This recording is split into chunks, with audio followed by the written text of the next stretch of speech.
Have you ever wondered how banks keep lending money for homes? It often involves a financial tool called a mortgage-backed security.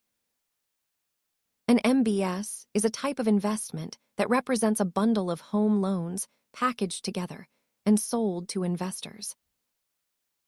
The total value of these securities is in the trillions, making them a cornerstone of the global financial system.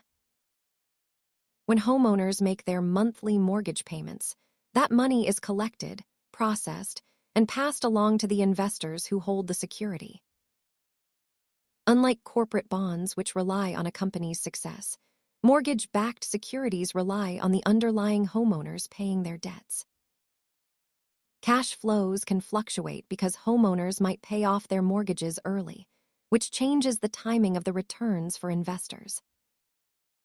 By grouping thousands of loans together, the impact of one person missing a payment is significantly reduced for the investor.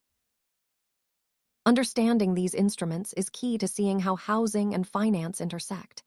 Thanks for watching, and stay curious.